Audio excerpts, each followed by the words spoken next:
guddi gu màgg gu yàlla wax ay ngëneelam am ñu ko war a màggal tey incha allah ci leen bëgg andi tuuti ak laabiire ak ñaan gu bàyyee koo ca ngën gi mbindéef sallallahu alayhi wa sallam. ñaan gin teg suñ loxo nii ku ko mën a jàng ci arab wala ci olofal bin ko bind moo di allahumma innaka afuwun tuhibbul afwa fa'fu anni. ñu baamtu ko allahumma innaka afuwun tuhibbul afwa fa'fu anni.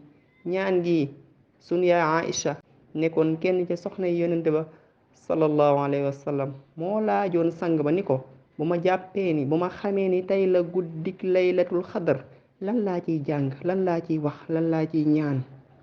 sang ba ni ko waxal lii allahumma innaka afuwun tuhibbul afwa fa'fu anni.